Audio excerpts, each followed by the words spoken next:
Meaning of knowledge. Objectives. हमारे इस lesson का मकसद क्या है? To enable students to understand the concept of knowledge. हमारे स्टूडेंट्स को ये समझाना कि नॉलेज का कॉन्सेप्ट क्या है, नॉलेज का तसव्वुर क्या है, इल्म का तसव्वुर क्या है। यानी कि जो नॉलेज है या जो ज्ञान है, इसका मतलब क्या है, इसके इस्तेमाल क्या है, दुनिया में ये किस तरीके से हम सबके काम आता है। To enable students to understand various aspects of education, कि एजुकेशन के अलग अलग पहलू क्या है, उसके चेहरे क्या हैं, उन्हें समझाना। Knowledge is a crucial tool in our lives. Knowledge, इल्म या ज्ञान, ये हमारे ज़िंदगी के लिए एक बहुत ही इम्पोर्टेंट टूल है। टूल यानी यहाँ पर हम कह सकते हैं कि एक ज़रिया है ज़िंदगी में चीज़ों को हासिल करने के लिए। We are able to perform various tasks because of the knowledge we possess.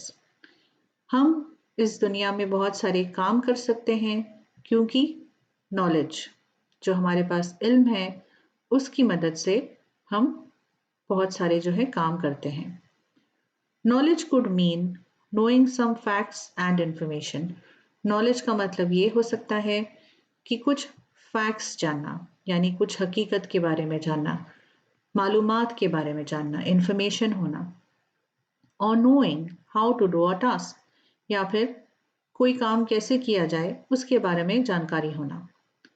Knowledge is necessary to make decisions and solve problems.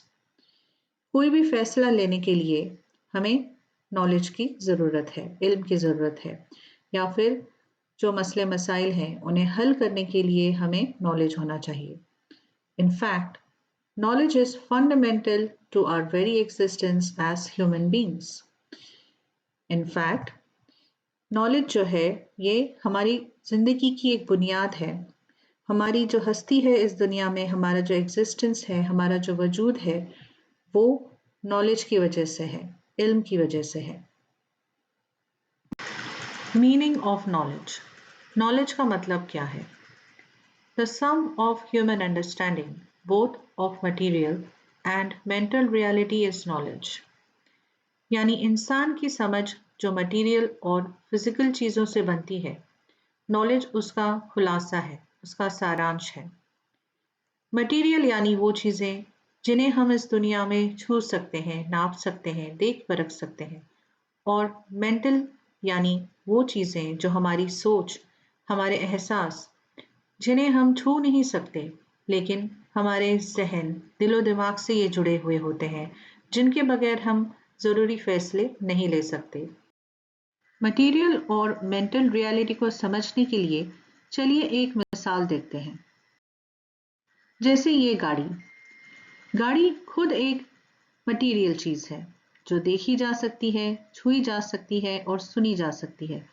इसकी जिस्मानी खुसूसियात जैसे कि वज़न, रफ्तार, हॉर्स पावर वगैरह को नापा जा सकता है, इसका जायज़ा लिया जा सकता है। लेकिन गाड़ी को चलाने के दौरान किसी शख्स के तजुर्बे की हकीकत ज़हनी है, मेंटल है। वो गाड़ी चलाने के दौरान आज़ादी या खुशी महसूस कर सकता है, या ट्रैफिक में परेशानी या बेचैनी महसूस कर सकता है। ये तजुर्बात ज़हनी है और किसी और के ज़रिए देखे या महसूस नहीं किए जा सकते। When we say that we know something about a given object or phenomena, it means that there is some kind of relationship between the knower and the known.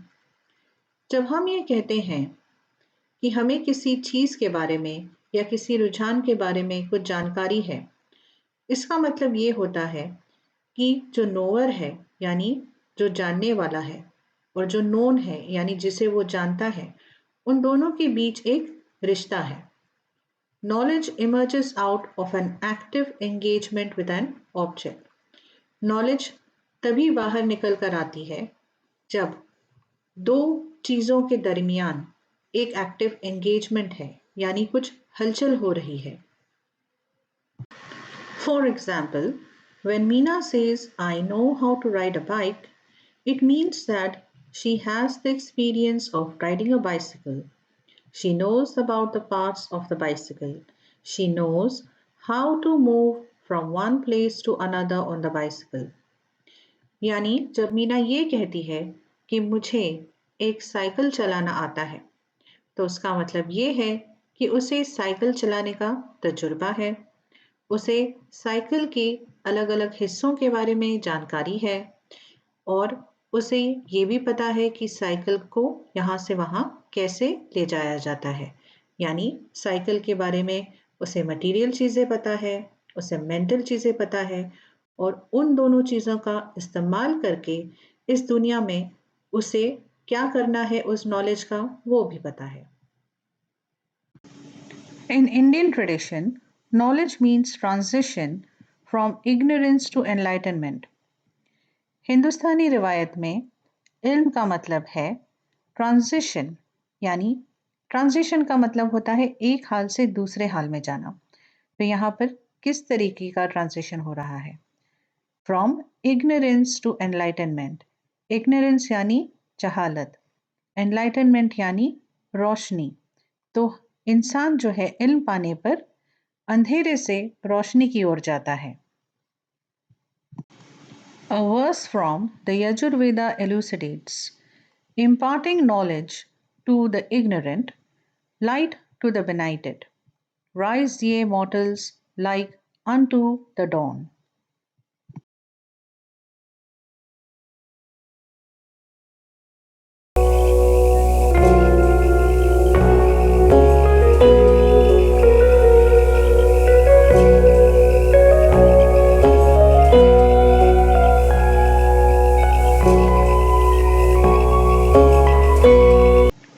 इस लाइन का मतलब है कि नॉलेज देना, इल्म देना एक जाहिल इंसान को ऐसा है जैसे कि एक जहालत से भरे अंधेरे में फंसे हुए इंसान को रोशनी देना, लाइट देना।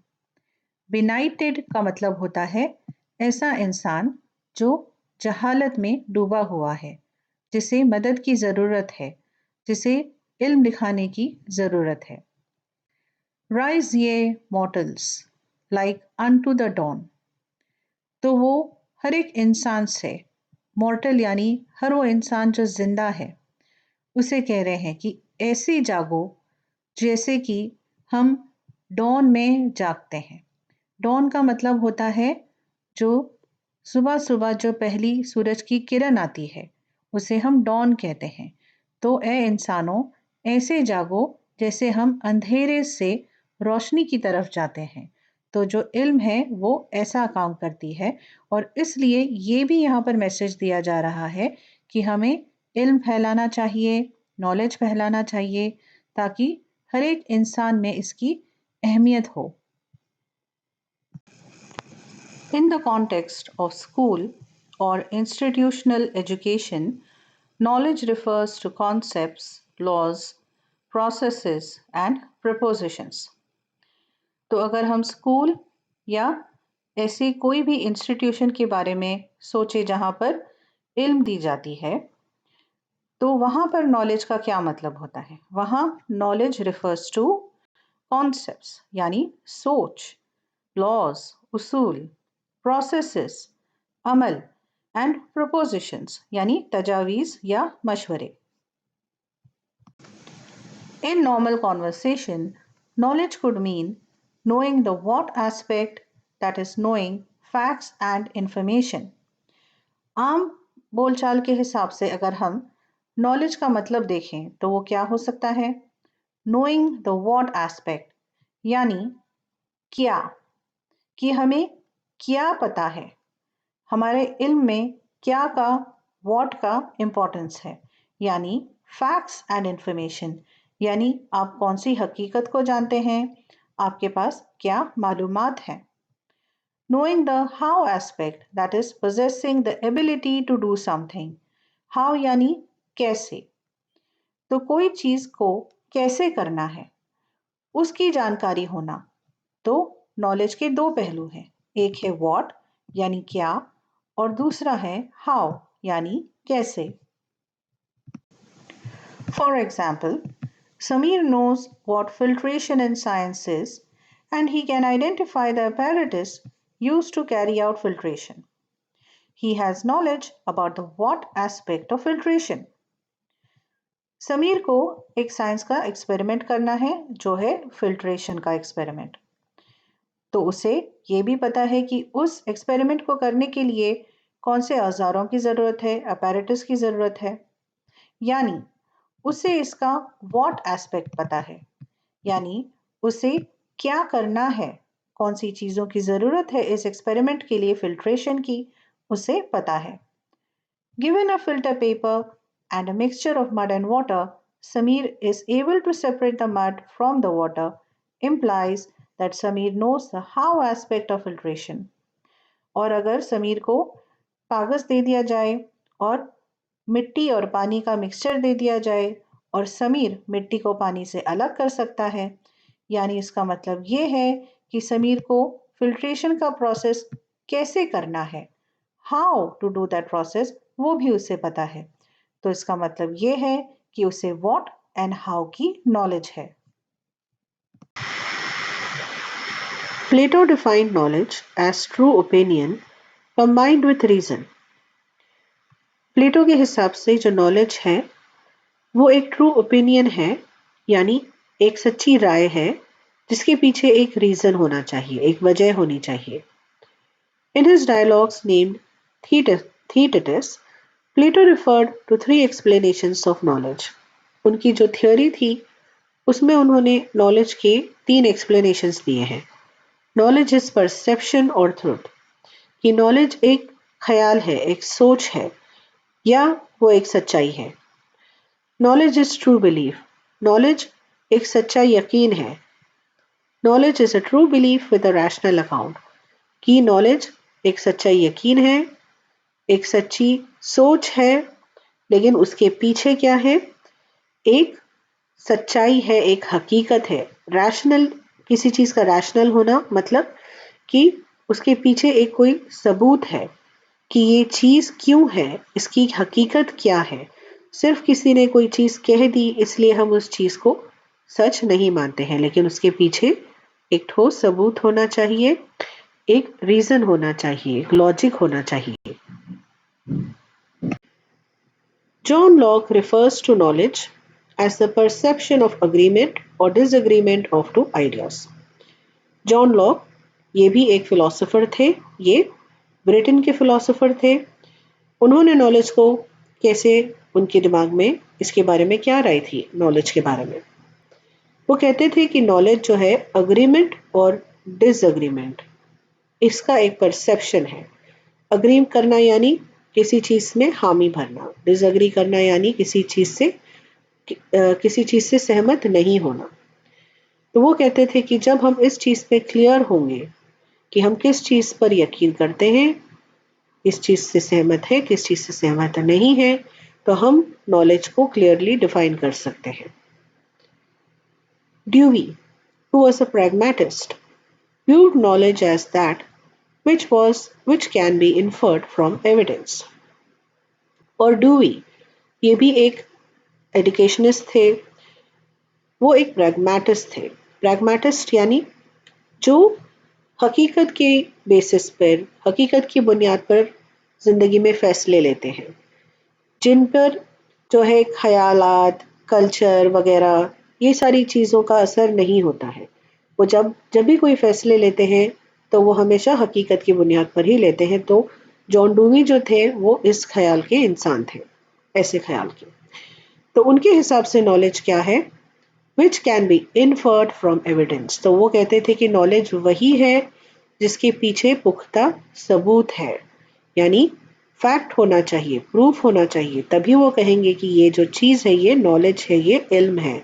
सिर्फ किसी की कहीं सुनाई बातें या बिना किसी सबूत के किसी ने कुछ कह दिया, उस चीज़ को वो इल्म नहीं मानते थे। According to Webster's dictionary, knowledge is the fact or condition of knowing something with familiarity gained through experience or association.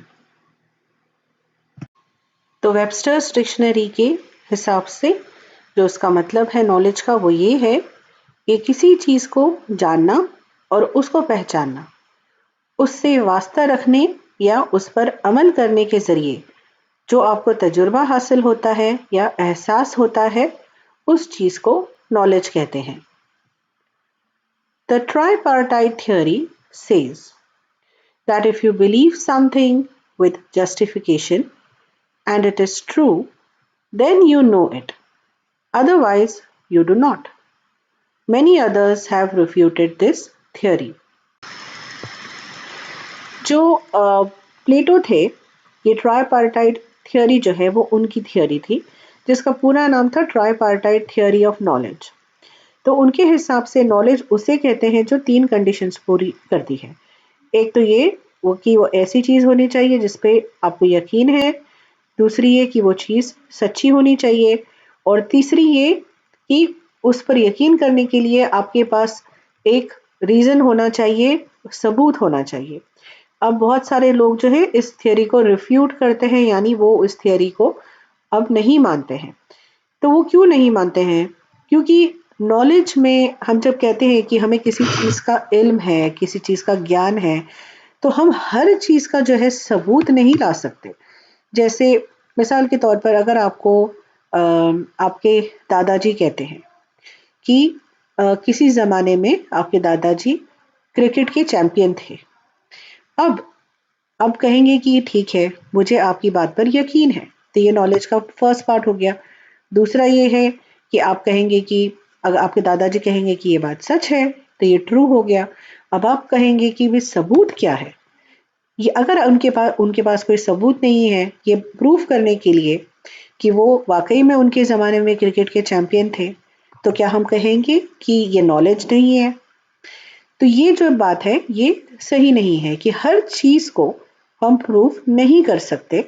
इसलिए ये कहना कि नॉलेज को ये तीनों कंडीशंस पूरा करना है ये जरूरी नहीं है। तो इसलिए आजकल जो है वो काफी लोग हैं जो इस थियोरी को कहते हैं कि ये थियोरी सही नहीं है। The National Curriculum Framework 2005 states that knowledge can be conceived as experience organized through language into patterns of thought or structures of concepts, thus creating meaning, which in turn helps us to understand the world we live in. जो तजुर्बा जुबान की मदद से सोच के patterns में या स्ट्रक्चर में, सांचे में हम ढाल सकते हैं, उसे इल्म का नाम दिया जा सकता है। इससे मीनिंग पैदा होता है, उसमें मानी पैदा होते हैं, जिससे हमारी दुनिया की समझ में मदद मिलती है। अब इसको हम सिंपल लैंग्वेज में कैसे समझ सकते हैं? जैसे कि अगर आप किसी जंगल में जाते हैं, वहां पर आपको पेड़ पौधे फूल वगैरह दिखते हैं, आप उनको आपकी मेमोरी में स्टोर करते हो, वो आपका एक तजुर्बा है। अब आप घर आते हैं और आप एक किताब पढ़ते हैं जिसमें आपको वो प्लांट्स दिखाई दे रहे हैं, फ्लावर्स दिखाई दे रहे हैं, उनके अलावा आप और भी चीज़ों के बारे में पढ़ते हैं। अब आपकी जो नॉलेज है उसमें इजाफा हो रहा है। पहले एक्सपीरियंस के थ्रू हुआ था, अब आप लैंग्वेज पढ़ रहे हैं, आप किताब के ज़रिए एक नई इल्म को हासिल कर रहे हैं, और इस तरीके से जो आपका जहन है, जो आपका दिमाग है, उसमें अलग अलग नॉलेज के सांचे बनते जा रहे हैं, और ये जो है आपका एक पूरा एक्सपीरियंस हो रहा है नॉलेज का। इसी तरह it can also be conceived of as patterns of activity or physical dexterity with thought, contributing to acting in the world and creating the making of things. तो जैसे हमने ख्यालात के बारे में कहा, सोच के बारे में कहा, उसी तरह फिजिकल एक्टिविटीज भी होती हैं, यानी जो इल्म को काम के पैटर्न या तजुर्बे के साथ जिस्मानी महारत की शक्ल में भी समझा जा सकता है, जो कि दुनिया में काम करने और चीजों की तैयारी में मदद देती है। तो हमारी सोच और हमारे जो अमल है, जो हमारे काम है, ये जो है अलग अलग सांचों में हम इन्हें ढालते हैं और ये जो है नॉलेज की, इल्म की या ज्ञान की शक्ल लेते हैं। Human beings over time have evolved many bodies of knowledge, which include a repertoire of ways of thinking, of feeling, and of doing things, and constructing more knowledge. जो इंसान है उसने हजारों सालों में इल्म को, नॉलेज को हासिल करने के, उसे संभाल के रखने के कई तरीके अपनाए हैं, जिसमें सोचने समझने, उसे एहसास करने, उन चीज़ों को करने के अलग अलग ढंग हैं और इससे नई नई नॉलेज पैदा होती है, क्योंकि वक्त चलते ये तौर तरीके बदलते रहते हैं। मिसाल के तौर पर 30 साल पहले नॉलेज हासिल करने के क्या तरीके थे? हम न्यूज़पेपर्स पढ़ते थे, किताबें पढ़ते थे, टीवी देखते थे, लेकिन आज इंटरनेट और टेक्नोलॉजी की दुनिया है। अब नॉलेज हासिल करने के हजारों तरीके हैं, लेकिन क्या चीज़ें यहीं रुकती है? नहीं, जो तरीके हैं वो बस बदलते जाते हैं। पहले मोबाइल फ़ोन आया, फिर उसके बाद कैमरा आया मोबाइल में और अब तो वीडियो कॉल्स होते हैं। अब और भी नई-नई तरक्की हो रही है, आर्टिफ़िशियल इंटेलिजेंस आ चुका है।